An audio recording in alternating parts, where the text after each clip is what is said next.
நடிகர் விஜய்க்கும் த்ரிஷாவுக்கும் திருமணம் அப்படிங்கிற மாதிரியும், அதுக்கு த்ரிஷாவோட அம்மா உமா கிருஷ்ணன் அப்படிங்கிறவங்க எப்படி ரியாக்ட் பண்ணியிருக்காங்க அப்படிங்கிற மாதிரி ஒரு சில ஆர்டிக்கிள் இப்போ சோஷியல் மீடியா முழுக்க ரொம்ப வைரலாக பரவ ஆரம்பிச்சிருக்குது.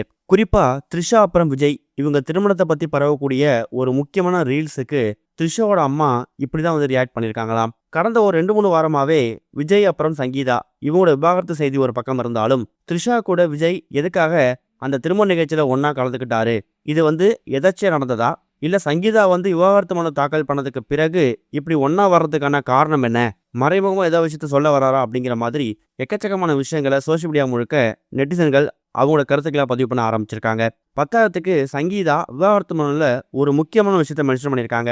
என்னோட கணவர் விஜய்க்கு ஒரு நடிகை கூட திருமணத்தை மீறிய உறவு இருக்கிறதாவும், அதை பத்தி பலமுறை கண்டிச்சும் அவர் வந்து அவர் கேட்குற மாதிரி தெரியல, அதனாலதான் நான் அவரை விட்டு பிரிய போறேன் அப்படிங்கிற மாதிரி அந்த மனு தாக்கல்ல அவங்க குறிப்பிட்டிருந்தாங்க. இந்த மாதிரி சுச்சுவேஷன்ல விஜய் அப்புறம் த்ரிஷா இவங்க 2 பேரும் வந்து திருமணம் பண்ணிக்க போறாங்க.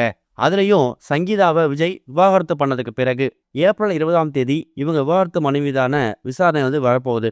அப்ப விஜய் அப்புறம் சங்கீதா இவங்க 2 பேருக்கு இடையில பரஸ்பரம் முடிவு பண்ணி அவங்க விவாகரத்து வாங்கிட்டாங்கன்னா, அதுக்கப்புறமா விஜய் வந்து த்ரிஷாவை திருமணம் பண்ணிக்க போறாரு, திருமண தேதி பின்னர் அறிவிக்கப்படும் அப்படிங்கிற மாதிரி எக்கச்சக்கமான ரீல்ஸை நெட்டிசன்கள் சோஷியல் மீடியா முழுக்க ஸ்ப்ரெட் பண்ண ஆரம்பிச்சிருக்காங்க. அதுல நெட்டிசன் ஒருத்தர் ஷேர் பண்ண ஒரு ரீல்ல இந்த விஷயம் குறிப்பிடப்பட்டிருக்குது. விஜய் த்ரிஷா திருமணம் உறுதி, தேதி பின்னர் அறிவிக்கப்படும் அப்படின்னு சொல்லி கூட இந்த ரீல்ஸுக்கு த்ரிஷாவோட அம்மா உமா கிருஷ்ணன் அப்படிங்கிறவங்க லைக் பண்ணியிருக்காங்களாம். அந்த ஒரு விஷயம் தான் இப்போ எல்லா ஆர்டிகளையும் ஸ்ப்ரெட் ஆகி எக்கச்சக்கமான நியூஸ் சேனல்லையும் யூடியூப் சேனல்லையும் விஜய் அப்புறம் த்ரிஷாவோட திருமணத்துக்கு த்ரிஷாவோட அம்மா வந்து மறைமுகமாக இப்படி ஒரு ரியாக்ஷன் கொடுத்துருக்காங்க, அது கொஞ்சம் அவங்க கோவப்படுற மாதிரியோ இல்லை தேவையில்லாத வார்த்தைகளை பரப்பாதீங்க அப்படிங்கிற மாதிரி எதிர்ப்போ தெரிவிக்கல. அவங்க லைக் பண்ணிருக்காங்க அப்படின்னா கண்டிப்பாக அந்த விஷயம் ஒரு உண்மையாக இருக்குமோ, பொய்யா வதந்தியாக பரப்பப்பட்ட ஒரு விஷயத்த அவங்களே வந்து ஊர்ஜிதப்படுத்துகிற மாதிரி உண்மைன்னு சொல்கிற மாதிரி கன்ஃபார்ம் பண்ணிருக்காங்களோ அப்படிங்கிற மாதிரி அவங்க கருத்துக்களை பதிவு பண்ண ஆரம்பிச்சிருக்காங்க. ஆனால் அவங்க அந்த ஒரு விஷயத்த மட்டும் பண்ணிட்டு அதுக்கப்புறம் எந்த விதமான போஸ்ட்டோ ஸ்டோரியோ எந்த அப்டேட்டோ அவங்க கொடுக்கல. அதை அவங்க எதாச்சியாக லைக் பண்ணிட்டாங்களா இல்லை வேற ஏதாவது போஸ்ட் நினச்சிட்டு தவறுதலாக வந்து லைக் பண்ணிட்டாங்களா அப்படிங்கிறது தெரியல. ஆனால் அவங்க லைக் பண்ணியிருக்காங்க, விஜய் அப்புறம் த்ரிஷாவுக்கு திருமணம் தேதி பின்னர் அறிவிக்கப்படும் அப்படிங்கிற ரீல்ஸுக்கு அவங்க லைக் பண்ணியிருக்காங்க அப்படிங்கிறது மட்டும் கன்ஃபார்ம் ஆயிருக்குதாம். இது மூலயமா விஜய் அப்புறம் த்ரிஷாவுக்கு கூடிய சீக்கிரம் திருமணம் நடக்க போறதாகவும், இதுக்கு அவங்களோட அம்மா உமா கிருஷ்ணன் அதாவது த்ரிஷாவோட அம்மாவுக்கு முழு சம்மதம் அப்படிங்கிறத அவங்க மறைமுகமாக தெரிவிச்சிருக்காங்க அப்படிங்கிற மாதிரி தான் இப்போ கருத்துக்கள் பரவ ஆரம்பிச்சிருக்குது.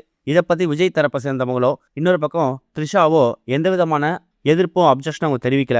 ஏன்னா விஜய் அப்புறம் த்ரிஷாவை பற்றி ஒரு சில நடிகர்கள் சர்ச்சையான கருத்துக்கள் தெரிவிக்கும் போது, உதாரணத்துக்கு பார்த்திபனே எடுத்துக்கோங்க, அவர் சொன்ன அந்த கருத்துக்கு த்ரிஷா உடனடியாக அவங்களோட சோஷியல் மீடியா பக்கத்தில் கண்டனம் தெரிவித்து போஸ்ட் போட்டிருந்தாங்க. இப்போ த்ரிஷாவோட அம்மா விஜய் அப்புறம் த்ரிஷா திருமணத்துக்கு ஓகே சொல்லிட்டாங்க, அந்த போஸ்டரை லைக் பண்ணியிருக்காங்க அப்படிங்கிற மாதிரி நியூஸ் ஸ்ப்ரெட் ஆகுதுல்ல, இதை வந்து ஃபால்ஸ் இன்ஃபர்மேஷன் அப்படிங்கிற மாதிரி எந்த ஒரு இடத்துலையுமே த்ரிஷா அவங்களோட அப்ஜெக்ஷனை பதிவு பண்ணலை. என்ன நடக்க போகுது அப்படிங்கிறத நம்ம வெயிட் பண்ணி தான் பார்க்கணும். இது வரைக்கும் கனெக்டிங் டிவிக்கு சப்ஸ்கிரைப் பண்ணனா மறக்காம சப்ஸ்கிரைப் பண்ணிக்கங்க. உடனடி அப்டேட்ஸ் பெறுவதற்கு நோட்டிஃபிகேஷன் பெல்லையும் கிளிக் பண்ணிக்கங்க.